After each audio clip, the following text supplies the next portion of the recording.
एक बार फिर से आप सभी का स्वागत है मैथ मास्टर पर।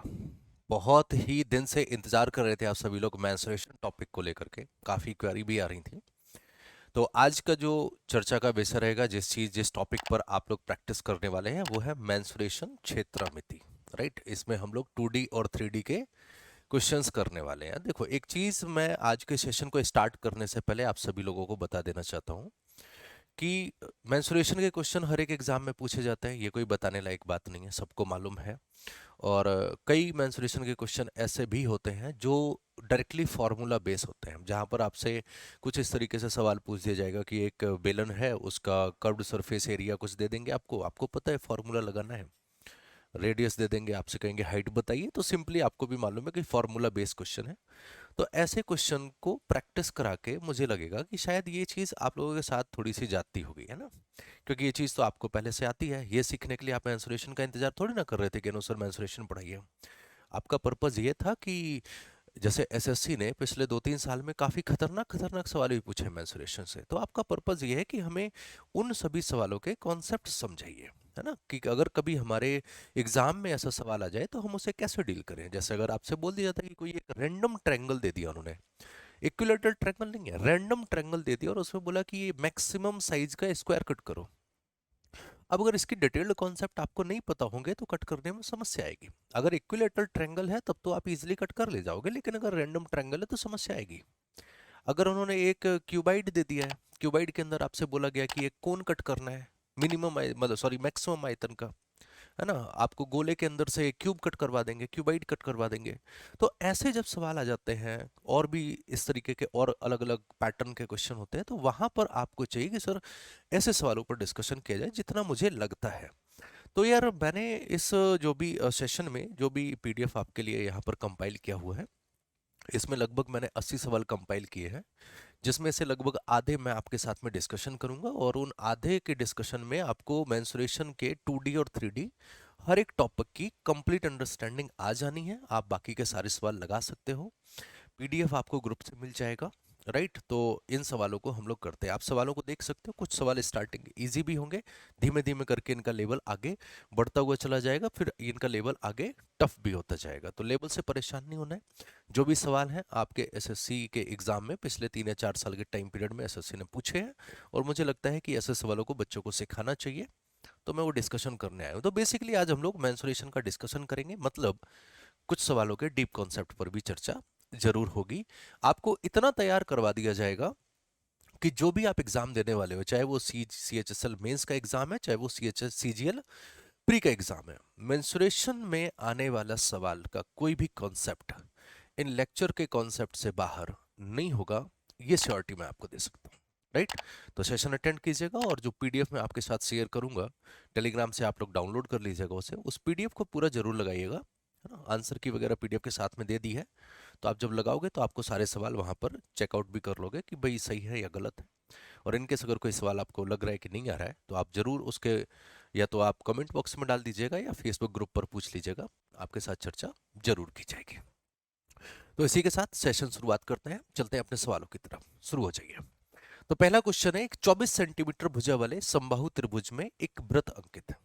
एक इक्विलेटरल ट्रायंगल है 24 सेंटीमीटर साइड का। देखो, अच्छा, कुछ मैं डायरेक्ट अप्रोचेज भी लगाऊंगा, जो अप्रोचेज मैंने आप सभी को ज्योमेट्री में सिखाई थी। तो जो बच्चा फर्स्ट डे आया और सीधे सीधे मेंसुरेशन सीखने लग रहा है, तो उसको थोड़ी सी समस्या का सामना करना पड़ सकता है, क्योंकि हर एक टॉपिक कहीं ना कहीं एक दूसरे से कनेक्टेड है। तो जो चीज़ें मैं ज्योमेट्री में सिखा चुका हूँ, मैं उन पर डायरेक्ट अप्रोच अपनाने की कोशिश ज़्यादा करूंगा, क्योंकि बेसिकली आपकी स्पीड पर भी आपके साथ काम करना है। तो इस चीज़ का ध्यान रखिएगा, अगर कोई चीज़ समझ में नहीं आ रही तो आप ज्योमेट्री के कॉन्सेप्ट जरूर कंप्लीट कीजिएगा, सेशंस आपको मिल जाएंगे प्लेलिस्ट में। सवाल क्या है आपके लिए कि 24 सेंटीमीटर साइड का एक इक्विलेटरल ट्रायंगल इन्होंने इस तरीके से बनाया। इसका नाम अगर देना चाहो तो दे सकते हो, वैसे जरूरत नहीं है। इसकी साइड आपको दे रखी है इन्होंने 24 सेंटीमीटर। अब इसके बाद इन्होंने आपसे बोला कि इसके अंदर हमने एक सर्किल बनाना है, इसके अंदर हमने एक वृत्त बनाया है इस तरीके से। तो हमें एक बात बताइए यार, ये जो वृत्त है, ये वृत्त आपका इन सर्किल है, अंतःवृत्त है। और मैंने इक्विलेटरल ट्रायंगल में, अगर याद करो उस ज्योमेट्री वाले कॉन्सेप्ट को, तो मैंने एक आपको जनरल फिगर बताया था, इक्विलेटरल ट्रायंगल का, जहां पर मैंने साइड मानी थी 6 सेंटीमीटर त्रिभुज की, तो वहां पर इन रेडियस निकल के आई थी √3। अब यही पुराने वाले बच्चों के लिए कॉन्सेप्ट है, मैंने बताया था डायरेक्ट अप्रोच उसको बनाना। आप एक फॉर्मूले टाइप की चीज सिखा रहा था उस टाइम पे, कुछ बच्चों को ऐसा लगा बोले पता नहीं क्या सिखा रहे हैं। अब यूज समझ में आ रहा है कि यार जो भी चीज सिखा रहा हूं वो आपके कितने काम की है। तो जब मैंने सिखाया था कि अगर साइड इक्विलेटरल ट्रायंगल की 6 सेंटीमीटर है तो इन रेडियस होती है √3। तो यहां पर चूंकि 24 सेंटीमीटर 4 गुनी है, तो इसकी इन रेडियस 4√3। अब आप खुद सोचो कि स्पीड कितना इंप्रूव हो चुकी है आपकी। दूसरा बच्चा इसको कैलकुलेट करके निकाल लोगे, आप डायरेक्टली निकाल चुके हो। यहां तक क्लियर हो गया, हम लोगों ने एक काम कंप्लीट कर लिया अपना। अब इसके बाद हम अपना अगला काम करते हैं। इन्होंने हमसे बोला कि इस वृत्त के अंदर एक वर्ग बनाना है। अब यार इस वृत्त के अंदर अगर वर्ग बनाना है तो वर्ग बनाने का प्रोसीजर क्या होता है कि जो वृत्त का डायमीटर है, ये अप्रोच है, ये कॉन्सेप्ट है कि जब हमें मैक्सिमम साइज का, अगर हमें सर्किल में से स्क्वायर बनाना है तो डायगोनल के अकॉर्डिंग बनाएंगे, मतलब जो डायमीटर है वो स्क्वायर का डायगोनल कर देना। अगर हमें स्फीयर में से अगर क्यूब निकालना है तो स्फीयर का जो डायमीटर होगा उसको हम क्यूब का डायगोनल कर देंगे। ये कॉन्सेप्ट है मैक्सिमम साइज का फिगर निकालने के लिए। तो ये जो आपका डायमीटर है इसको मैंने डायगोनल बना लिया स्क्वायर का। ये कुछ इस तरीके से अप्रोच बनी, राइट। तो जो यार क्यूब जो स्क्वायर है उसका डायगोनल कितना हो जाएगा, अगर मैं इसके डायगोनल की बात करूं तो आपको पता है रेडियस 4√3 है, तो डायगोनल कितना हो जाएगा 8√3 हो गया। बोलो हाँ या ना। डायगोनल यहां से निकाल लिया आपने 8√3। आपको पूछा गया कि हमें वर्ग का क्षेत्रफल बताइए। अब वर्ग का क्षेत्रफल होता है भाई d²/2। वर्ग का क्षेत्रफल होता है d²/2। आपने डायगोनल फाइंड आउट कर लिया तो भुजा निकालने की जरूरत नहीं है। अब d स्क्वायर किया तो 8 8 64 और √3 का वर्ग 3 डिवाइडेड बाई 2, 2 से कैंसिल किया 32, 32 तिहाई 96 सेंटीमीटर स्क्वायर। और यही इस सवाल का उत्तर हो गया, लग गया सवाल। अब आप यहां से एक चीज देख पा रहे हो कि ये आपकी अप्रोच ही है जो बाकी लोगों से डिफरेंट है, कि आप इतना कम कैलकुलेशन करके, कम से कम डाटा को यूज करके अपनी वो डायरेक्ट अप्रोचेस अप्लाई कर रहे हो और सवाल को आसान बना रहे हो। मैंने आपको फर्स्ट डे ही बताया था कि मैं एक दिन में आपको बहुत कुछ नहीं बना सकता हूं, है ना, क्योंकि एक दिन में आपको सब कुछ सिखाना असंभव है। लेकिन मैंने ये जरूर कहा था कि अगर आप रेगुलर रहोगे सेशंस के साथ में, सवालों पर चर्चा करोगे, है ना, जो कॉन्सेप्ट आपको सिखाए जा रहे होंगे उनको सीखोगे, एडिशनल चीजें जो भी आपको बताई जा रही हैं उन्हें आप अगर अप्लाई करोगे तो इम्प्रूवमेंट एक ना एक दिन जरूर मिलेगा। अभी आपका एग्जाम होने में लगभग 40 दिन का टाइम पीरियड है, और अगर 40 दिन पहले ही अगर आप लोग ये सारी चीजें सीख रहे हो, अप्लाई कर रहे हो, समझ रहे हो, तो अभी अंदाजा लगाओ अभी 40 दिन में और क्या क्या सीखने वाले हो तुम सब लोग, राइट। चलिए मेरे भाई, तो आगे बढ़ लेते हैं हम लोग अपने अगले सवाल पे। नेक्स्ट क्वेश्चन है, एक समद्विबाहु त्रिभुज है, इसका परिमाप दे रखा है आपको 16√2 + 16 सेंटीमीटर। तो त्रिभुज का आपसे क्षेत्रफल आपसे पूछा गया। एक समद्विबाहु त्रिभुज है, मतलब दो भुजें उसकी बराबर, सिर्फ उन्होंने इतना बोला है। लेकिन ये एक स्पेशल फॉर्मेटिंग है और इस फॉर्मेटिंग पे एसएससी ने 5 से 6 सवाल पूछ चुका है। एसएससी एक बार सवाल में डाटा दिया गया था a√2 ब्रैकेट में 1 + √2 उन्होंने बोला था। एक बार डाटा दे रखा था उन्होंने 8 + 8√2 डाटा दे रखा था। एक बार उन्होंने 16 + 8√2 डाटा दे रखा था। अलग अलग डाटा दे करके इन्होंने इस सवाल की इस फॉर्मेटिंग के आधार पर 5 से 6 सवाल आपसे पूछे हैं। अगर आपने प्रीवियस ईयर पर काम किया होगा तो डेफिनेटली आपने ये वाली फॉर्मेटिंग जरूर देखी होगी। ये फॉर्मेटिंग और कोई फॉर्मेटिंग नहीं होती, कुछ इस तरीके का डाटा आपसे वो सामने रखना चाहते हैं। बेसिकली वो आपको जो ये फॉर्मेटिंग देते हैं वो ये जानना चाह रहे हैं कि वो उन्होंने आइसोसेलेस ट्रायंगल तो दे दिया, बट हिडन बात उन्होंने ये जो नहीं बताई है वो ये फॉर्मेटिंग रिप्रेजेंट कर देते हैं कि ये एक राइट एंगल ट्रायंगल भी है। राइट एंगल ट्रायंगल कैसे, देखो समझा देता हूं आपको। ये कुछ इस तरीके से बना। अब हमें पता है दो आपके साइड बराबर है क्योंकि आइसोसेलेस आइसोसेलेस ट्रायंगल है। अब हमें दे रखा है उन्होंने 16√2 और 16। अब अगर मैंने इसको अगर तोड़ा 8 8 में, इसको 8 किया और इसको 8 किया, तो देखो समस्या है। तोड़ना कोई गुनाह नहीं है, आराम से तोड़ सकते हो, सारी चीजें प्रॉपरली वर्क भी करेंगी, कोई समस्या नहीं आने वाली है। अगर आप यहां पर इस सवाल को सॉल्व कर रहे हो तो फिर आपके पास बड़ा ही कॉम्प्लिकेटेड तरीका बनने वाला है, वो बनेगा हीरो फॉर्मूला के थ्रू। क्योंकि उन्होंने कोई बाउंडेशन नहीं लगाई है कि यार ये जो ट्रायंगल है ये एक राइट एंगल ट्रायंगल है, उन्होंने कोई बाउंडेशन नहीं लगाई, तो आप इजीली ये वाली फॉर्मेटिंग भी कर सकते हो।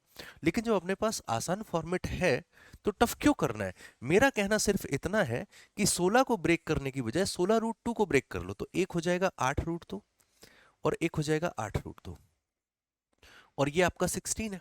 अब अगर इनके रेशियो निकालोगे तो 1/√2 का रेशियो बनाया, 1/√2 का रेशियो बनाने का मतलब ये हो जाएगा 8√2 ये हो गया, 8√2 ये हो गया और ये हो जाएगा 16।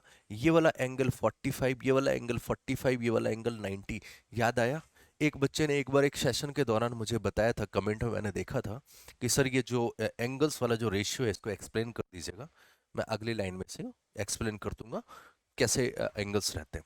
तो हमने ये चीज निकाल ली, तो फाइनली हमारी जो ट्रायंगल की फॉर्मेटिंग है उसको हमने ऐसा बना दिया। ये फॉर्मेट दिमाग में रखना, बड़ा अच्छा फॉर्मेट है। और अगर फॉर्मेट देखते ही आपके दिमाग में कॉन्सेप्ट हिट कर गया, समझ लीजिए आप अपने सवाल को 10 12 15 सेकंड में सॉल्व करके आगे बढ़ने वाले हो। तो आपसे पूछा है कि इस त्रिभुज का क्षेत्रफल बताइए, तो इसका क्षेत्रफल क्या हो जाएगा? 1/2 बेस 8√2 इंटू हाइट 8√2। √2 और √2 दो बनाएंगे, आंसर 64 हो जाएगा। यही इस सवाल का उत्तर है। 64 सेंटीमीटर स्क्वायर लग गया। तो सब काम जो है, जितना भी खेल है, वो सिर्फ अप्रोच का है कि आप अपने सवाल को किस तरीके से डील कर रहे हो। ये सवाल 2019 सीपीओ के एग्जाम में है। अगला सवाल देखिए, थोड़ा सा कैलकुलेटिव करने की इन्होंने कोशिश करी है। एक चीज और ध्यान रखिएगा, दो पॉइंट आपको मैं बता रहा हूं, उनको आप लोग अपने नोट्स में जरूर मेंशन कीजिएगा। पहला पॉइंट कि मेंसुरेशन का जितना भी सवाल होता है उनमें से ज्यादातर सवाल खुद को सॉल्व होने का प्रोसीजर साथ में लेकर के आते हैं। वो खुद बताते हैं कि यार मैं ऐसे सॉल्व होऊंगा, वो फॉर्मूले को इंडिकेट कर देते हैं। एक पॉइंट ये हमेशा ध्यान रखिएगा, ये आपके काम आएगा। दूसरी एक इंपॉर्टेंट चीज ये है कि जब भी आप कैलकुलेशन कर रहे हो, बच्चों को मैंने देखा है कि वो वहीं काट पीट कर तुरंत शुरुआत करते जाते हैं। मेंसुरेशन के सवाल के साथ एक स्पेशल अप्रोच लगा के रखना कि कोशिश करो कैलकुलेशन को जितना ज्यादा आप लास्ट में कर सको उतना करो। उससे होगा ये आपके साथ में कि चीजें बहुत आसान रहेंगी। और ये सिर्फ मैं एक सवाल की बात नहीं कर रहा हूं, मैं आज के सेशन में हर एक मैक्सिमम सवालों में ये सब ट्राई करूंगा, तो आप खुद ये चीज समझ जाओगे। तो अप्लाई इसे करने की कोशिश करना मेंसुरेशन के सवालों में, कैलकुलेशन को लास्ट तक लेकर के जाने का। ठीक है, देखो कैसे करना है। इन्होंने हमसे बोला कि एक बेलन का कुल पृष्ठीय क्षेत्रफल 1155 सेंटीमीटर स्क्वायर है। कुल पृष्ठीय क्षेत्रफल बेलन है, तो फॉर्मूले सबसे ज्यादा जरूरी है, याद होने चाहिए। उम्मीद करता हूं कि हर एक बच्चे को फॉर्मूले पता है। 2D फिगर की अगर मैं बात करूं, त्रिभुज से रिलेटेड फॉर्मूले, स्क्वायर, रेक्टेंगल, यहाँ पर पैरेललोग्राम, रोम्बस, ट्रेपीजियम। हेक्सागन वाला एक ही कॉन्सेप्ट है कि एक अगर हेक्सागन के अपोजिट डायगोनल को मिलाते हैं तो वो 6 इक्विलेटरल ट्रायंगल में कन्वर्ट हो जाता है। सर्किल, इतना सब यहां पर कर लेना। फिर 3D पे अगर आ जाते हो तो क्यूब, क्यूबाइड, सिलेंडर, कोन, स्फीयर, हेमिस्फीयर, बस इनफ है। इतने से काम चल जाएगा। उसके बाद में बाकी सब रिलेट कर करके एक दूसरे के फॉर्मूले में कन्वर्ट हो जाते हैं, बट ये सभी बेसिक फॉर्मूले तो ये पता होने चाहिए, राइट। अब हमें दे रखा है बेलन का टोटल सरफेस एरिया, हमें मालूम है ये होता है आपका 2πr और ब्रैकेट में h+r। ये आपको दे रखा है 1155। ओके, अच्छा आगे बात करें अगर, तो आपको बोला है इसका वक्र पृष्ठीय जो क्षेत्रफल है। अब अगर फॉर्मूला पता नहीं होगा तो कैसे करोगे? अब वक्र पृष्ठीय क्षेत्रफल जो है वो है 2πrh होता है। ये इसके कुल पृष्ठीय क्षेत्रफल का, कुल पृष्ठीय क्षेत्रफल मतलब 2πrh+r का कितना है? 2/5 है। इसका 2/5 हिस्सा अगर मैंने निकाल दिया तो ये हमारा वक्र पृष्ठ बनाएगा। इतना उन्होंने दे रखा है। आपसे सिलेंडर की हाइट पूछी है, तो अगर आप इसे सॉल्व करना शुरू कर जाते हो तो 2πr से 2πr खत्म हो गया, क्रॉस मल्टीप्लाई करेंगे तो 5h is equal to 2h+2r। तो यहां से आएगा 3h is equal to 2r। इतना डिटेल में जाने की आपको जरूरत नहीं, आप कोशिश करो चीजों को जल्दी रिजॉल्व करने की। तो यह आ जाएगा 3/2। बेसिकली तो आपको रेशियो ही चाहिए था ना। तो अब आपसे हाइट पूछी है, तो अगर मैं इनकी वैल्यू रखना शुरू कर देता हूं, राइट, अगर मैं इनकी वैल्यू रखना यहां पर शुरू कर दूं तो r बराबर 3x रख लेते हैं, तो ये आएगा 2 इंटू 22/7। r बराबर हमने रखा मेरे भाई 3x और h+r हो जाएगा 5x and this is equal to 1155। अब एक साथ ही काट देना, सब कुछ भी मत छोड़ना, वहीं पे सब काट डालना, कुछ मत छोड़ना, राइट। तो अगर मैं यहां से कैंसिल करना शुरू करूं यार, तो मेरे हिसाब से 3 पंचे 15, 15 ये बना रहा है, 15 से कैंसिल किया तो 15 सत्ते 105, 10 बचा, 15 सत्ते 105 ये गया। 11 से कैंसिल किया तो 2 बार जाएगा, 11 से कैंसिल किया तो 7 बार जाएगा। तो यहां से एक्स स्क्वायर बराबर आया 7 × 7 डिवाइडेड बाई 4। तो x बराबर 7/2 आ जाएगा। x बराबर 7/2 आया। आपसे पूछा है हाइट बताइए, तो हाइट 2x है। अगर x बराबर 7/2 है तो 2x बराबर 7 सेंटीमीटर, ऑप्शन ए करेक्ट है। अगर वो रेडियस पूछते 3x, दैट मीन्स 10.5, वो भी हो जाता। सिंपली फॉर्मूले आपको पता थे। सवाल ने खुद बताया कि यार यहाँ पर टोटल सरफेस एरिया का फॉर्मूला लगेगा, यहाँ पर कर्व्ड सरफेस एरिया का फॉर्मूला लगेगा। सवाल खुद बताता है, बस आपको सवाल को समझना है। और जहां पर कॉन्सेप्ट डीप अप्लाई हो रहे होते हैं उनको तो एक्सप्लेन करेंगे ही। अब इन पर एक्सप्लेनेशन इतनी ज्यादा रिक्वायर्ड नहीं है। अब देखो, एक 6 सेंटीमीटर त्रिज्या वाली लकड़ी है। 6 सेंटीमीटर त्रिज्या वाली लकड़ी है, इसका मतलब वो एक स्फीयर की बात कर रहे हैं। कुछ डाटा हिडन भी है, समझा करो कि इन्होंने दे रखा है। और इंग्लिश में तो साफ साफ बोल रखा है कि from a solid wooden sphere of radius 6 centimetre, है ना। तो 6 सेंटीमीटर का एक गोला हो गया है, उस गोले में से एक मैक्सिमम आयतन का इन्होंने घन काटा है। तो मैंने अभी थोड़ी देर पहले आपको बताया कि अगर सर्किल में से अगर कट कर रहे हो तो स्क्वायर कट होगा, तो डायगोनल के बिहाफ पे जाएगा, diagonal is equal to diameter होता है। अगर गोले से क्यूब कट कर रहे हो तो वो भी डायगोनल के अकॉर्डिंग ही जाएगा। तो यहां से क्या रहेगा कि जैसे अगर ये मैं 2D पे बना रहा हूं, है ना, सपोज करो कि यार ये गोला है, तो हम जो डायगोनल जो क्यूब कट कर रहे होंगे उस क्यूब का जो डायगोनल रहेगा वो कुछ इस फॉर्मेट का ही तो रहने वाला है। जो डायगोनल है वो डायमीटर को रिप्रेजेंट कर रहा होगा। तो अगर मैं यार ये 6 सेंटीमीटर त्रिज्या का जो गोला है इसका डायमीटर कितना होगा, 12 सेंटीमीटर होगा। तो जो ये डायमीटर है, हमेशा ध्यान रखना, मैक्सिमम आयतन के केस में डायमीटर बराबर होता है डायगोनल के, राइट। अब क्यूब का डायगोनल कितना होता है तो आपको पता है a√3 होता है। ये तो होता है क्यूब का डायगोनल, जो कि डायमीटर 12 सेंटीमीटर के बराबर है। तो अगर हमने कैंसिल किया यहां से तो √3 से डिवाइड करेंगे तो ये कितना हो जाएगा, 4√3 सेंटीमीटर आ गया ए, मतलब साइड। और यही आपसे पूछा गया है, तो आंसर ऑप्शन ए करेक्ट। लग गया सवाल। अब देखने में तो ये बड़ा कठिन सवाल मानते हो आप सभी लोग, बट अगर कॉन्सेप्ट अगर आपको पता लग जाए तो कितना बड़ा सवाल था। ये तो मैंने लिखने के लिए बता दिया है ना, समझाने के लिए। अदरवाइज अगर आपको ये कॉन्सेप्ट पता हो तो आप सवाल कैसे कर रहे होते हैं। 6 सेंटीमीटर त्रिज्या है, 12 सेंटीमीटर डायगोनल हो गया, √3 से डिवाइड करो, 4√3 आंसर खत्म। पेन फ्री तरीके से भी सवाल लगाए जा सकते हैं, है ना, अगर सही चीजें अगर आपको मालूम है। तो आंसर ए पार्ट हो गया। उम्मीद करते हैं क्लियर हो गया सभी को। चलिए आगे बढ़ लेते हैं अगले सवाल पे। नेक्स्ट क्वेश्चन है, अब एक साइकिल, ये पहिए वाले सवाल बहुत ज्यादा आपसे पूछे जाते हैं ना, कि एक पहिया है वो चल रहा है। आपको भी पता है यार गुरु कि अगर कोई साइकिल है ना, वो पहिए के अकॉर्डिंग अगर मूव कर रही तो वो पैरीमीटर के अकॉर्डिंग अलग विच जाती है, कि पैरीमीटर जितना होगा उतनी तो डिस्टेंस कवर करेंगे, पैरीमीटर के हिसाब से डिस्टेंस कवर होती है। तो बेसिकली चर्चा पैरीमीटर की होने वाली है। अब आपसे इन्होंने कहा है, अब देखो समझना बात को कि सवाल को किस अप्रोच के साथ में हमें डील करना है। इन्होंने हमसे बोला कि एक साइकिल का जो पहिया है वो 1.8 किलोमीटर की दूरी तय करने के लिए 160 चक्कर लगा रहा है। तो त्रिज्या बताइए। अब त्रिज्या बताइए, 160 चक्कर का मतलब क्या होगा, एक चक्कर पता कर लेंगे। एक चक्कर मतलब क्या हो गया, पैरीमीटर हो गया, वो पता कर लेंगे हम। तो बेसिक कैलकुलेशन है यार, कुछ नहीं था। इन्होंने हमें बोला है आंसर किस में मांगा है, मीटर में। आंसर मीटर में चाहिए, तो सबसे पहला काम हम किलोमीटर को मीटर में बना लें वर्बली ही। तो ये हमने 1800 मीटर में कन्वर्ट कर लिया। इतने चक्कर लगा, इतना डिस्टेंस कवर करने के लिए अगर 160 चक्कर लगा रहा है, तो 160 चक्कर अगर लगा रहा है तो एक चक्कर में कितनी डिस्टेंस कवर होगी, 1800 मीटर की डिस्टेंस कवर कर रहे हैं 160 चक्कर में। तो एक चक्कर में 1800 बटे 160 कर लिया। कुछ और कैंसिल होगा, बोले बिल्कुल गुरु कैंसिल होगा, ये कैंसिल हो गया। और कुछ कैंसिल हो रहा है, 4 से कैंसिल हो जाएगा, गुड। तो अगर 4 से कैंसिल किया हमने तो ये आएगा 45 डिवाइडेड बाई 4 मीटर। ये इसका एक चक्कर निकल के आया। ये क्या निकल के आया, एक चक्कर है, ये एक साइकिल है। आपको मालूम है यार कि एक चक्कर कितना होता है, बोले 2πr के बराबर होता है, 2πr के बराबर होता है, दैट इज इक्वल टू 45/4। तो r बराबर कितना हो जाएगा, 45/8π। ये इस सवाल का उत्तर है। उन्होंने कहा रेडियस बताइए, तो रेडियस हो जाएगी 45/8π। तो ऑप्शन ए करेक्ट है। इस सवाल की टाइपिंग में एक करेक्शन है ना।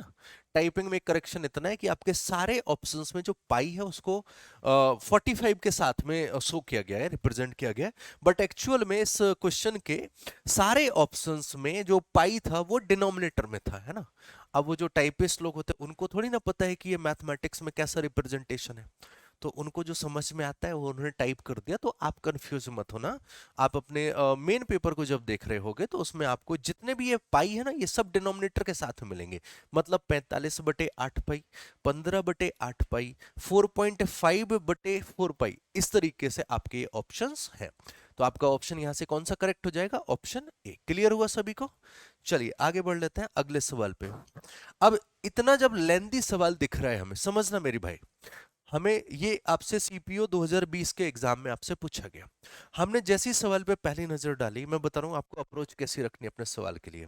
मैं आज भी जब भी अपने साथ में बच्चों को मॉक टेस्ट की प्रैक्टिस कराता हूँ तो मैं भी उनके साथ बैठता हूँ, जिससे कि एक टीचर का भी दिमाग एक एग्जाम हॉल में एक मॉक टेस्ट के टाइम पे किस तरीके से वर्क करता है, यही चीज तो मैं उन्हें समझाना चाह रहा हूं। तभी तो वो लोग बेहतर तरीके से परफॉर्म कर पाएंगे। तो मैं उनके साथ में मॉक टेस्ट में बैठता हूं, राइट। तो मैं आज भी आपको बता रहा हूं, जब मैं मॉक टेस्ट लगाना शुरू करता हूं, कोई भी आप मॉक टेस्ट उठा लो, ठीक है, चाहे प्रीवियस ईयर उठाओ, चाहे जो आपके मार्केट पे अवेलेबल है वहां से उठाओ। तो मेरी आज की डेट की भी है कि मैं पहले अटेम्प्ट में, लिटरली बोल रहा हूं, 16 से 17, 18, 15 यही क्वेश्चन अटेम्प्ट करता हूं। क्वेश्चन स्किपिंग मेथड पता होना चाहिए कि हमें कौन से सवाल को करना है और कौन से सवाल को स्किप करना है। अब यार इस सवाल को अगर आप पढ़ रहे हो, पहला पॉइंट। दूसरा, हमने ऑप्शंस देखे खतरनाक है, मैं सीधा छोड़ देता हूं, पढ़ता ही नहीं हूं। नजर डाली, बोले ओह माय गॉड बड़ा सवाल है, ऑप्शंस भी खतरनाक है, मुझे पता है मैं कर लूंगा, लेकिन मैं अगले राउंड में आके करूंगा, अभी मैं इसको स्किप कर रहा हूं। क्योंकि इस पूरे पेपर में जो 25 क्वेश्चन आने वाले हैं आपके, उन 25 क्वेश्चन में 15-16 सवाल ऐसे बिल्कुल होते हैं कि अगर आपने अच्छी खासी प्रैक्टिस अगर कर रखी है तो वो 15 सवाल 10-12 सेकंड से ज्यादा टाइम डिजर्व ही नहीं करते हैं, राइट। करेक्ट बोल रहा हूं ना? तो अगर मैं 10-12-15 सेकंड के हिसाब से भी अगर उन 15 सवाल को अगर अटेम्प्ट कर रहा हूं, तो मुझे सिर्फ 4 मिनट लगे 15 सवाल को कंप्लीट करने में। और ये वो टाइम रेशियो है जो तुम लोग भी अप्लाई करते हो। तुम लोग कभी लगा ना, जब मॉक टेस्ट लगा रहे होते, किसी भी पब्लिकेशन को उठा लो, 25 क्वेश्चन वाला मॉक टेस्ट उठाना, स्किपिंग मेथड को अगर यूज कर रहे होगे, तो मैं पता है कि अगर आपकी प्रैक्टिस अच्छी है तो आप पहले अटेम्प्ट में 14-15 सवाल, 16 सवाल लगाओगे। जाके टाइम देखना, आप सिर्फ 5 या 6 मिनट खर्चा किए हुए होते हो। बाकी के जो भी अभी तुम्हारे पास 10 सवाल बचे और टाइम पीरियड अभी बचा होता है 14-15 मिनट के आसपास का, फिर वो 10 में से फिर तुम सवाल में टाइम इधर उधर देना शुरू करते हो। तो ये सही तरीका है, इसको हमें और ज्यादा इनहेंस करना चाहिए। तो मैं इसको स्किप करूंगा, आपको भी करना चाहिए, इसको दूसरे अटेम्प्ट में आके देखना। फिलहाल डिस्कशन अभी करेंगे, ठीक है। ओके। तो क्वेश्चन है, एक आयताकार लॉन है जिसकी लंबाई उसकी चौड़ाई से दुगनी है। तो लंबाई चौड़ाई से दुगनी है, तो इस तरीके का एक आयताकार लॉन इन्होंने बनाया। उसके किनारों पर 4 अर्धगोलाकार हमने भाग बढ़ा लिया, है ना, कब्जा कर लिया, है ना। ये बहुत चलता है दुकान के आगे, इस तरीके से चारों किनारों पर आधा आधा हिस्सा हमने अर्धगोलाकार फॉर्मेट में बढ़ा लिया। यदि लॉन की छोटी भुजा 12 मीटर है, ये वाली साइड आपको दे रखी है 12, तो हमें पता है ये दुगना है, तो ये वाली 24 मीटर हो जाएगी। यही तो बात रही। तो आपसे पूछा है पूरे लॉन को 100 रुपए प्रति वर्ग मीटर की दर से अगर हमें समतल कराना है तो कितना चार्ज आएगा। पाई की वैल्यू 3.14 रखनी है आपको। अब यार एक बात बताओ, अगर मैं इसे पूरे को कराएंगे तो पूरा का एरिया हमें चाहिए, ये कितना है? 12 × 24, 12 144, 288 मीटर स्क्वायर। यहां पर कोई इफ बटन नहीं है। ये यार 24 सेंटीमीटर डायमीटर है अर्धवृत्त का, ये 24 सेंटीमीटर डायमीटर है, तो रेडियस 12 सेंटीमीटर हो गई। अगर मैं इन दोनों टुकड़ों को मिलाऊंगा तो एक वृत्त बनेगा, आपका पूरा सर्किल बन जाए, क्योंकि आधा आधा है। तो अगर मैंने इन दोनों पोर्शन को मिलाया तो एक सर्किल बना जिसकी रेडियस 12 सेंटीमीटर थी। तो अगर 12 सेंटीमीटर अगर रेडियस थी तो वहां से एरिया कितना आ जाएगा? पाई आर स्क्वायर, 12 144 पाई आ जाएगा। बोलो हाँ या ना? 144 पाई यहां से निकला है। इसी तरीके से ये पूरी 12 है, तो ये छोटे वाले सर्किल की रेडियस 6 सेंटीमीटर, और ये दोनों को अगर मिलाएंगे तो पूरा सर्किल बनेगा 6 सेंटीमीटर रेडियस का। दैट मींस इन वाले सर्किल का 6 × 6 36 पाई आ जाएगा, इन दोनों सर्किल का टोटल एरिया, ठीक है। अर्धवृत्त 18-18 निकालने की बजाय एक साथ ही निकाल लो। तो बेसिकली आपके पास एरिया टोटल निकल के आया 144 पाई, 36 पाई और 288 सेपरेट। तो अगर मैं यहां से टोटल एरिया निकालने की बात करूं तो 144 पाई और 36 पाई ये बनाएगा टोटल 180 पाई, 180 पाई। पाई की वैल्यू रख दीजिए, गुणा 3.14। सवाल ने दी है तो आपको यही रखनी है, ये ध्यान रखिएगा। अगर सवाल ने कोई वैल्यू दी है तो आपको वही रखनी है। तो जीरो को बाद में रिजॉल्व कर लेंगे। ये हो गया 18 चौको 72 हासिल 7, 18 और एकम 18 7 25 हासिल 2, 18 3 54 55 56 और 2 अंक बाद दशमलव। तो ये तुम्हारे पास आया 565.2 और जो भी था मीटर स्क्वायर, ये आपका एरिया सर्किल का निकल के आया। और इसमें अगर हमने ये 288 जोड़ दिया, अगर मैं इसमें 288 को भी ऐड कर दूंगा तो हमारे पास जो रिक्वायर्ड एरिया निकल के आएगा वो 0.20 आ जाएगा। 8 5 13 की हासिल 1, 8 से 14 और 1 15 की हासिल 1 और ये हो जाएगा 8। तो तुम्हारे पास जो टोटल एरिया निकल के आ रहा है वो निकल के आ रहा है 50 से 853.20 मीटर स्क्वायर। इन्होंने बोला है कि अगर 100 रुपए प्रति मीटर का रेट चल रहा है तो इतने मीटर को अगर हमें समतल कराना है, क्या करवाना है इन्हें, समतल कराना है, तो कितना चार्ज आएगा, 100 से गुना करोगे तो 85,320 आएगा। आपका ऑप्शन ए करेक्ट है। वो है कैलकुलेटिव। अगर हम इसे सॉल्व कर रहे होते तो शुरुआत में अगर सॉल्व कर रहे हो तो कम से कम आपको 45-50 मिनट इस पे, सॉरी 45-50 सेकंड आपके इस पे जाएंगे। और अगर स्टार्टिंग टाइम में अगर आपने किसी सवाल में अगर इतना टाइम दे दिया तो ये आपके मोरल को डाउन करता है। और एग्जाम हॉल में मेक श्योर कि आपका मोरल डाउन होने की बजाय ऊपर जाना चाहिए, बेहतर होना चाहिए, है ना। तो ऐसे सवालों को स्किप करने की टेंडेंसी अपनाइए। बाकी क्वेश्चन तो जब आप एग्जाम हॉल से निकलोगे तो पूरे के पूरे 100 ही का अटेम्प्ट, 25 के 25 करके आओगे, 100% अटेम्प्ट करोगे और सही करोगे। बट स्किपिंग मेथड को यूज करना बहुत ज्यादा जरूरी है, राइट। ऐसा नहीं है कि बोले सर करने तो हमें 25 के 25 ही है पूरे, तो क्यों ही स्किप करें, है ना। देखो यार, जब भी कोई बच्चा प्रिपरेशन के साथ में जाता है तो उसका टारगेट यही होता है कि वो मैथ के 25 के 25 सवाल सॉल्व करे। लेकिन हर कोई नहीं कर पाता है। प्रिपरेशन उसने अच्छी करी है कि वो सारे के सारे सॉल्व कर सकते हैं, फिर हर एक बच्चा क्यों नहीं सॉल्व कर पाता है, उसके पीछे का लॉजिक यही है कि शायद उनके एग्जाम के क्वेश्चंस को देखने का, सॉल्व करने का जो पैटर्न है वो शायद उतना बेहतर नहीं है। वो जब कुछ सवालों में फंस जाते हैं, थोड़ा सा मोरल डाउन होता है, स्पीड ऑटोमेटिकली कम हो जाती है, क्योंकि एग्जाम हॉल के प्रेशर का भी एक अलग मजा है ना। ये तो एक्सप्लेन करने की जरूरत नहीं है ना। तो ये चीजें हैं, तो इन्हें अप्लाई करना, जो भी चीजें मैं बता रहा हूं आपको। अब फिर से आया ये ब्यास वाला।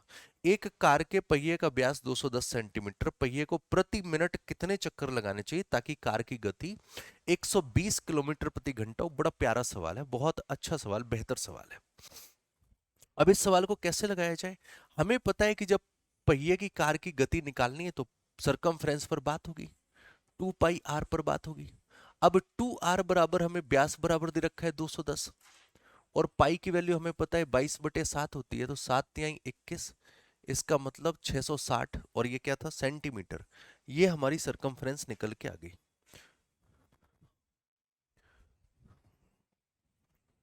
हाँ इसी में, तो ये कितना निकल के आ गया, 660 सेंटीमीटर स्क्वायर हमारी सरकमफ्रेंस निकल के आ गई। अब यार इन्होंने हमसे ये पूछा है, ध्यान देना सवाल का प्रेजेंटेशन बड़ा प्यारा है।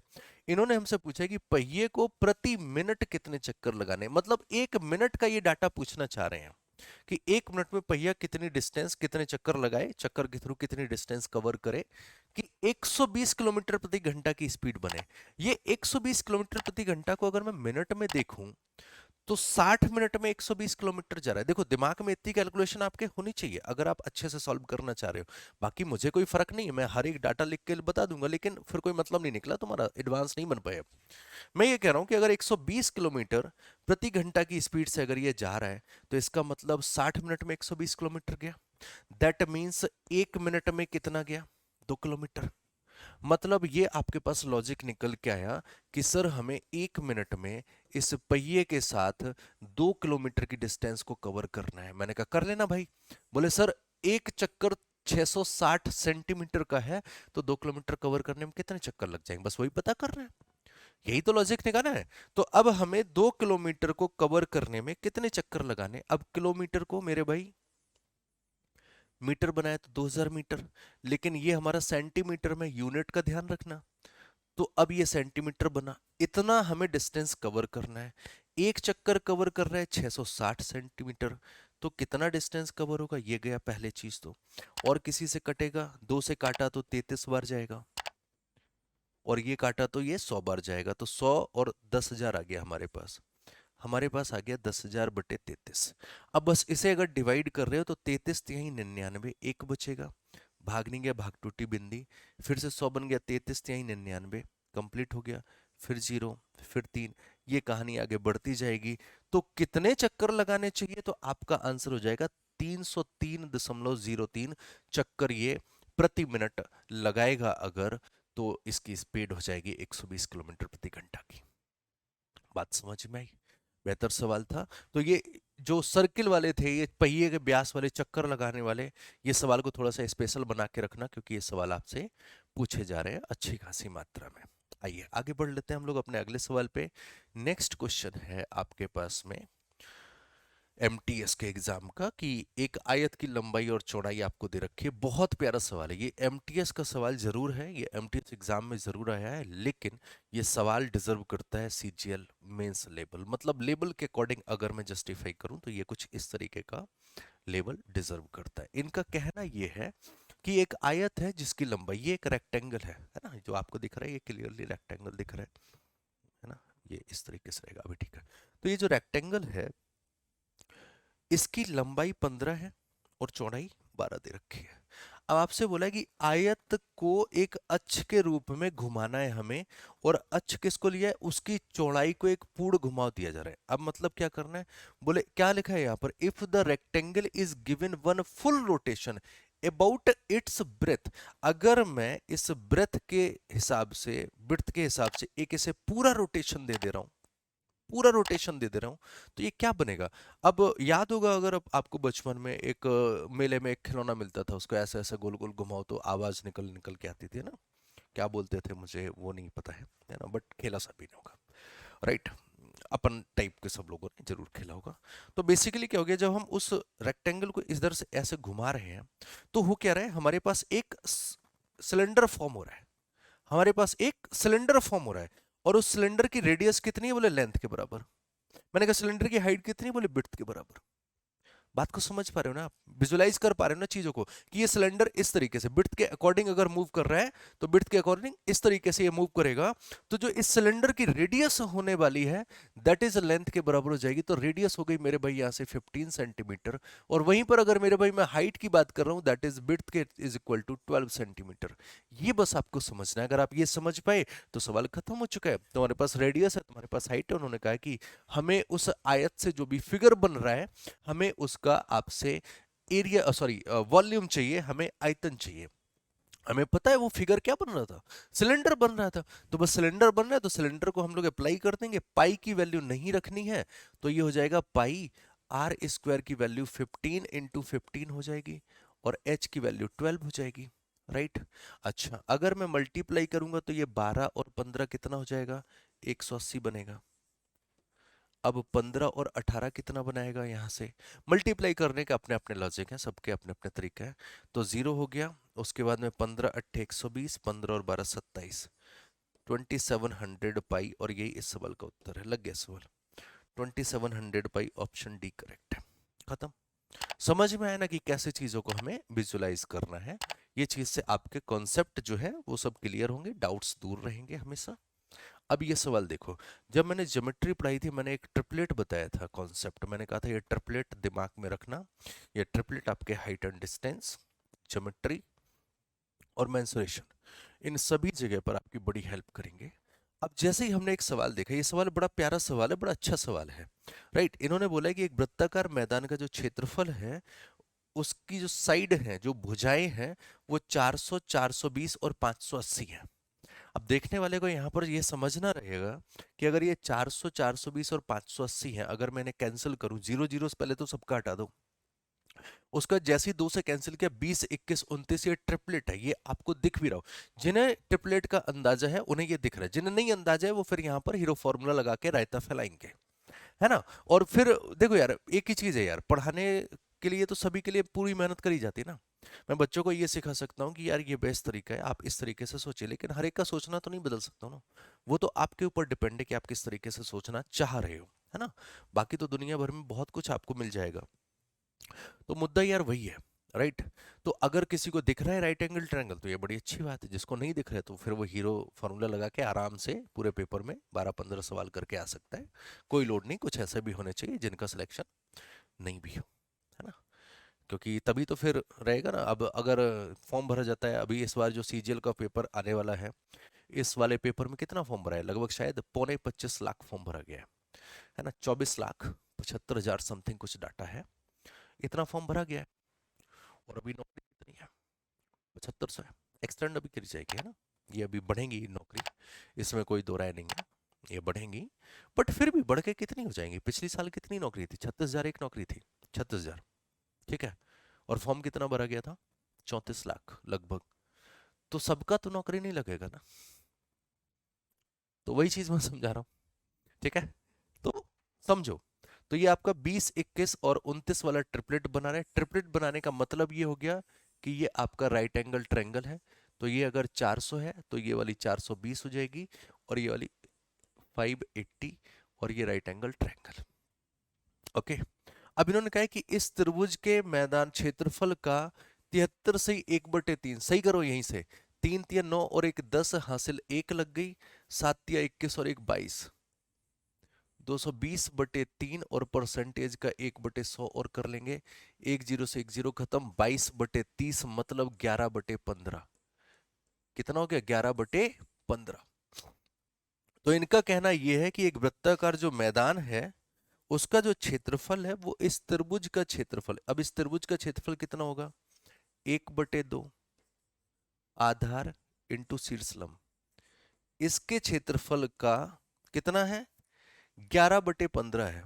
इसके क्षेत्रफल का 11/15 है। तो आपसे पूछा इसकी परिधि बताइए, तो परिधि निकालने के लिए पहले त्रिज्या तो निकाल लो मेरे भाई, बाद में परिधि निकाल लेंगे। तो 22/7 इंटू आर स्क्वायर, ये डाटा है तुम्हारे पास। जो भी कैंसिल करना है, कैंसिल हो रहा है तो कैंसिल कर जाइए। अब यार अगर मैं यहां पर कैंसिल करना शुरू करता हूं तो मेरे हिसाब से ये 2 और 2 मैंने हटाए, यहां से 100 बचेगा हमारे पास, 4 निपटा दिया मैंने। 11 बचा था तो 11 भी हटा दो, ये गया। 7 तो ऊपर पहुंच जाएगा, 15 को निपटा लेते हैं। 15 से अगर कैंसिल किया, 15 दूनी 30, और उसके बाद 15 अट्ठे 120। तो आर स्क्वायर की वैल्यू आपके पास निकल के आई 7 × 28 × 100। तो समझदार के लिए इशारा काफी है कि r बराबर 100 की वजह से 10 आ जाएगा, 7 एक ले लेना, और यहां से जब 4 बचेगा तो ये 2 बाहर आएगा। तो r बराबर आया 140, और ये किस में वैल्यू था, मीटर, 140 मीटर। रेडियस 140 मीटर आ गई। आपसे पूछा है परिधि बताइए हमें, और इन्होंने पाई की वैल्यू रखी है। तो परिधि अब अगर आपको चाहिए है तो परिधि हो जाएगी 2πr, 2 पाई और r, 140, 7 से कैंसिल किया, 20 बार जाएगा, 22 चौको 88, तो परिधि आ गई 880 मीटर। और यही इस सवाल का उत्तर है। परिधि कितनी हो जाएगी, 880 मीटर, ऑप्शन ए करेक्ट। लग गया सब।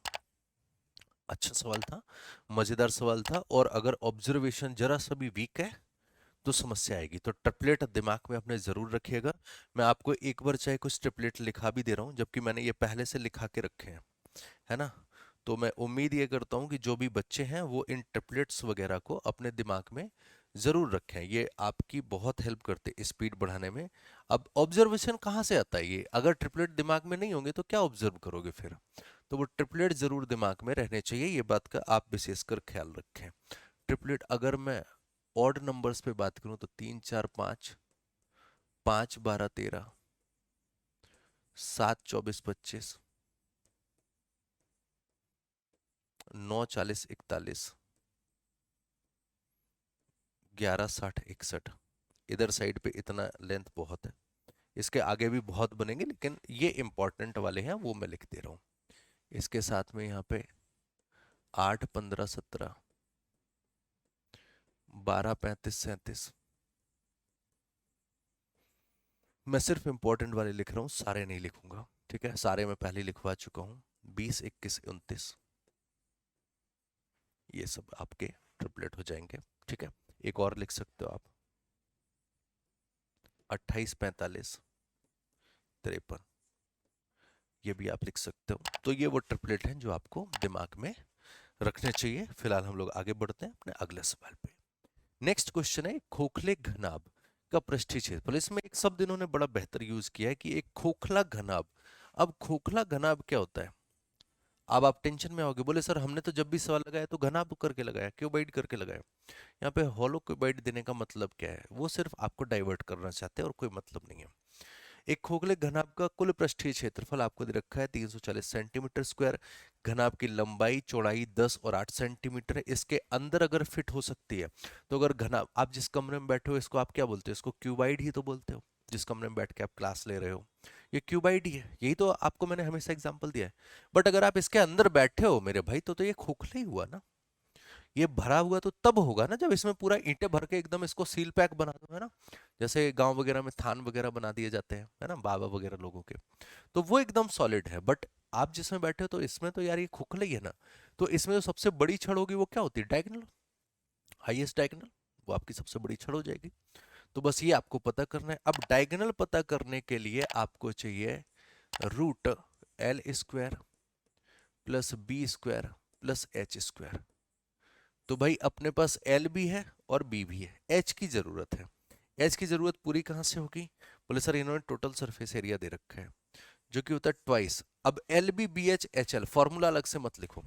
फॉर्मूला आप सभी को पता है, मैं इतना समझता हूं कि आप सभी को फॉर्मूला पता है, L B plus B H plus H L, right. तो आप डायरेक्ट वैल्यू रखो। अगर एल बी किया 10 और 8 80 हो जाएगा, प्लस बी एच 8 एच हो जाएगा, प्लस एच एल 10 एच हो जाएगा। और ये बराबर दे रखा है 340 के। 2 से कैंसिल करो तो यहां से आ जाएगा 80 plus 18h, that is equal to 170। That means 18h is equal to 90। तो मेरे भाई h बराबर 5, ये h बराबर 5 ऊपर जाएगा। जैसे ही h बराबर 5 ऊपर गया वैल्यू रखना शुरू कर जाइए आप। तो वैल्यू जैसी रखेंगे, रूट एल स्क्वायर 10 का वर्ग 100, बी स्क्वायर 8 8 64, एच स्क्वायर 55 25। तो ये आ जाएगा आपका रूट 189, रूट 189।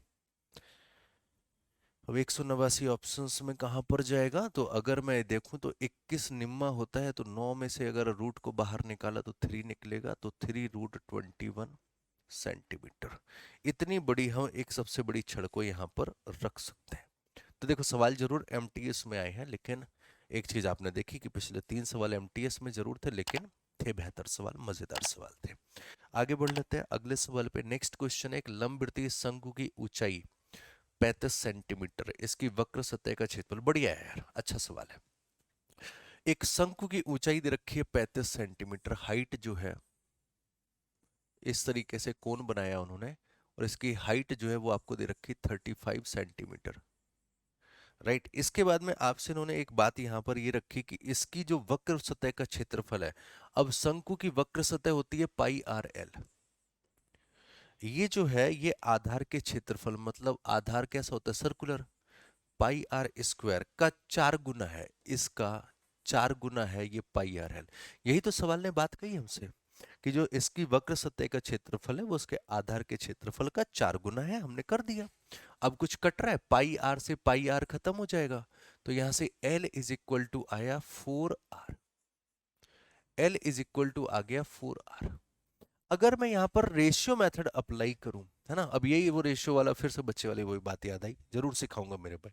रेशियो मेथड अगर अप्लाई करूं तो मेरे भाई अगर मैंने रेडियस को ले लिया 1, समझना बात को, तो ये जो आपकी तिरछी ऊंचाई है ये कितनी निकल के आएगी? 4। और अब अगर मैंने राइट एंगल ट्रायंगल अप्लाई किया तो अकॉर्डिंग टू रेशियो, अगर ये 1 है तो ये 4 है।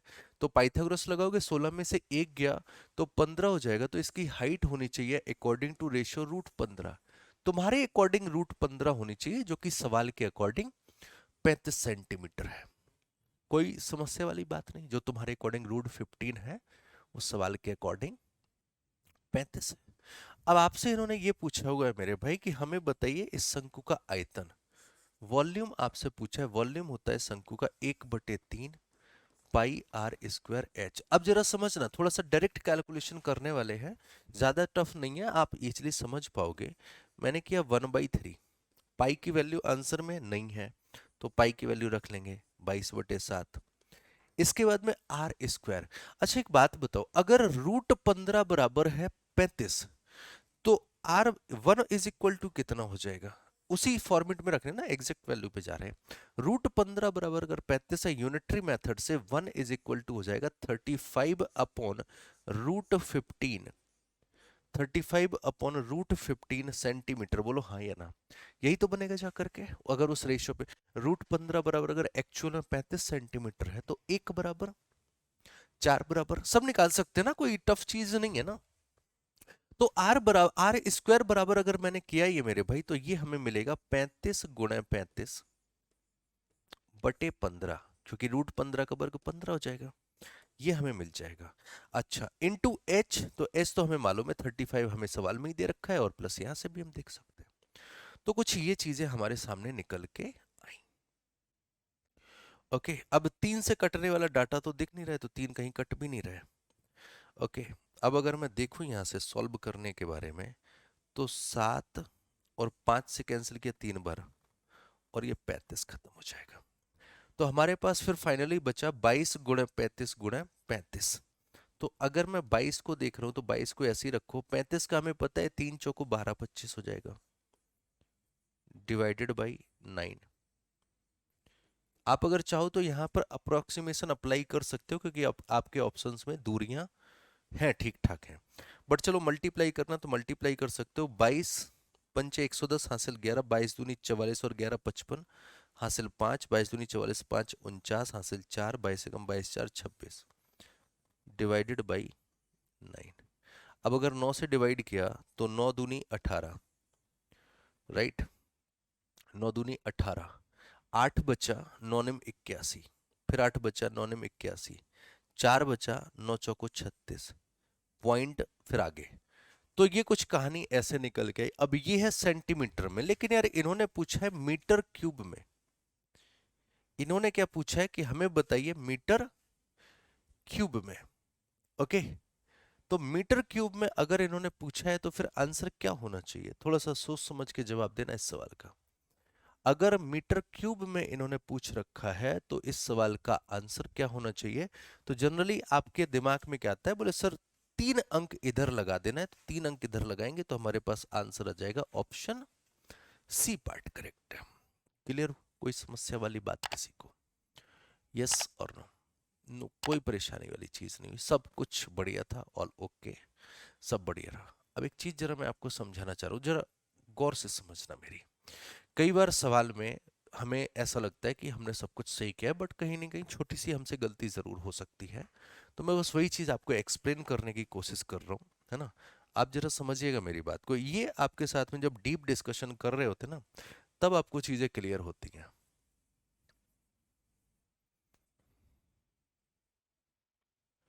यहां तक कोई समस्या नहीं कि हमने वो जो डाटा निकाला था, हमने डाटा निकाला 26,950/9। हमने ये निकाला 26,950/9। कोई समस्या नहीं कि यार ये लगभग 2000 के आसपास ही आंसर आएगा। आपका जो आंसर निकला बिल्कुल सही आपने निकाला, 2994 कुछ आपका जो आंसर आया वो आपने बिल्कुल सही निकाला। लेकिन ये था क्या? 2994 सेंटीमीटर क्यूब। ऑब्जर्वेशन पे आपने सीधा ऑप्शन सी को टिक किया, लेकिन अब आपकी आत्मा भी बोलेगी, बोले सर ये तो ऑप्शन थे ही नहीं, ये तो आंसर गलत है। कैसे बोलेगी, समझाते हैं। यार अगर मुझे एक बात बताओ, अगर मैं सेंटीमीटर पे बात करूं, तो 1 मीटर बराबर क्या होता है? 100 सेंटीमीटर होता है। कोई समस्या वाली बात नहीं है। अब ये वॉल्यूम है तो क्यूब कर रहे हो, तो अगर मैंने दोनों साइड का क्यूब किया, तो 1 मीटर क्यूब बराबर कितना होता है? आप कहते हो सर सेंटीमीटर क्यूब, क्योंकि सेंटीमीटर में ही तो दिया है ना हमें। हमें सेंटीमीटर में दिया है इन्होंने, राइट। और हमसे मीटर क्यूब के बारे में चर्चा कर रहे हैं। तो अगर हमें सेंटीमीटर क्यूब से मीटर क्यूब बनाना है, तो 10 की पावर 6 से हमें डिवाइड करना होगा। अगर मैं इस वैल्यू को 10 की पावर 6 से डिवाइड कर रहा हूं ना मेरे भाई, तो मेरे पास जो आंसर आना चाहिए वो ये आना चाहिए 0.0029994।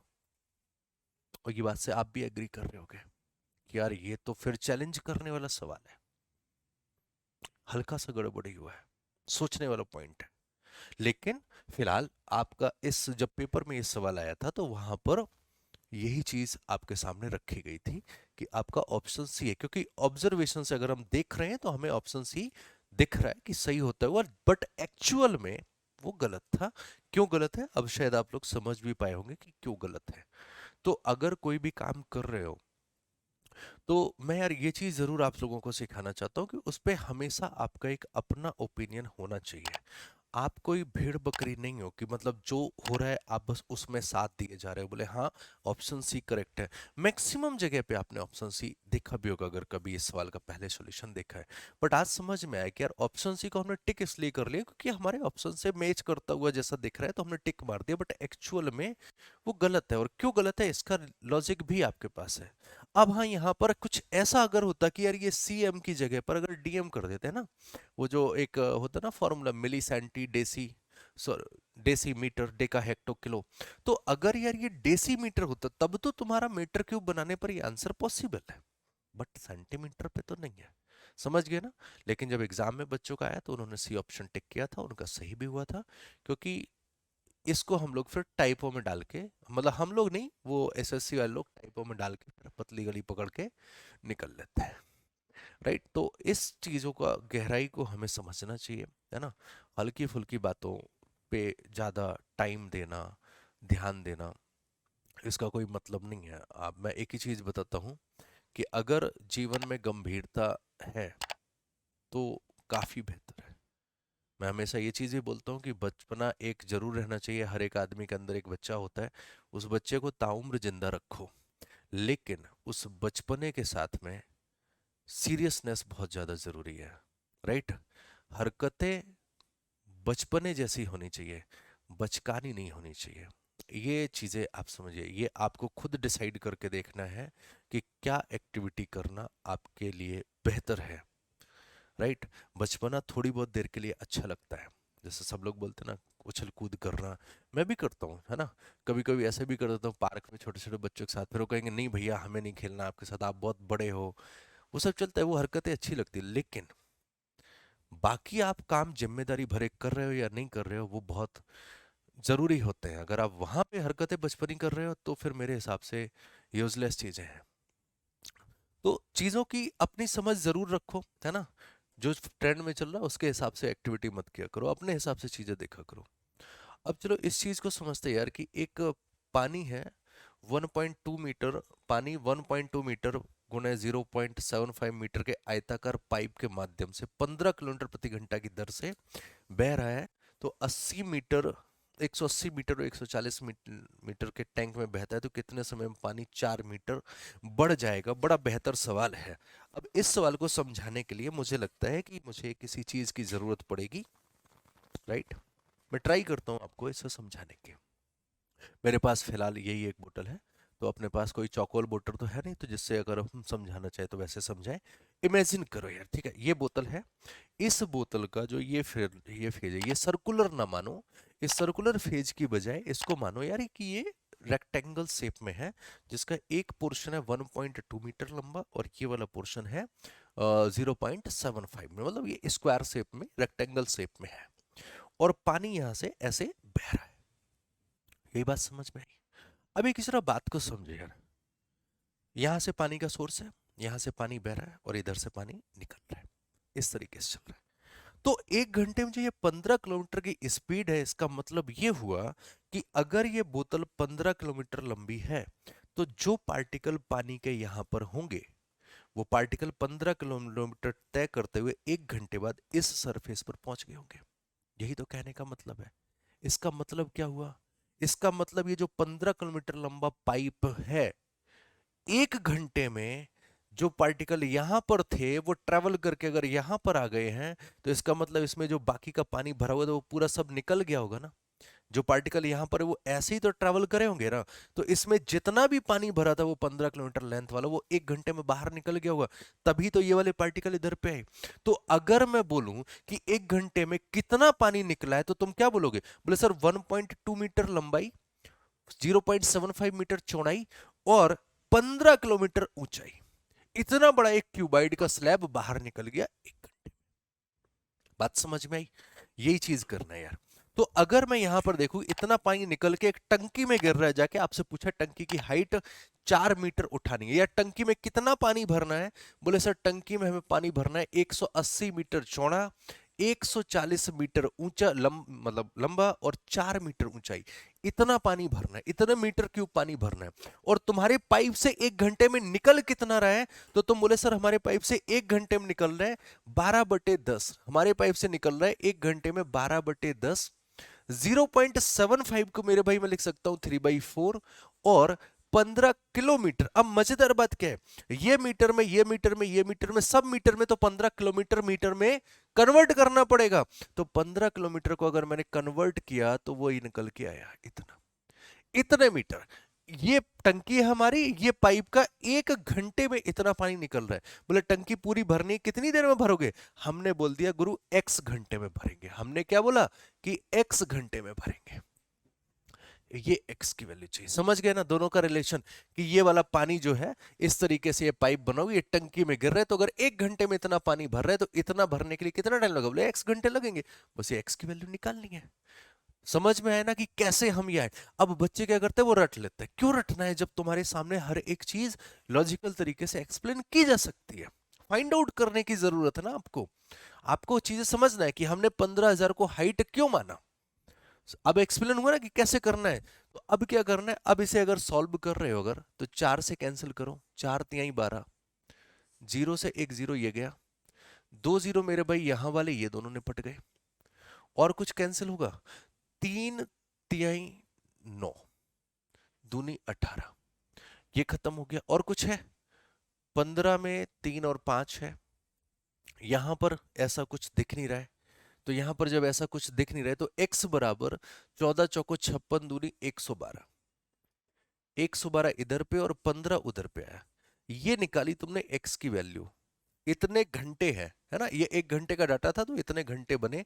अगर मैं सॉल्व करूं 15 सत्ते 105, 7 घंटे तो सीधे सीधे बने। और उसके बाद में 7/15 और है। अब अगर इस 7/15 को अगर मैं मिनट बनाऊंगा तो 7 चौको 28 मिनट आएगा, तो वो 28 मिनट और आ जाएगा। तो बेसिकली 7 घंटे 28 मिनट में ये जो टैंक है इतना भर जाएगा। Option second correct. लग गया सवाल? सही पैटर्न अगर कर रहे हो तो सवाल को देख लो कितना कैलकुलेटिव है, कितनी टफ कैलकुलेशन होगी और कितनी आसानी से आप सवाल को लगा सकते हो। तो पैटर्न सही रखना बहुत जरूरी।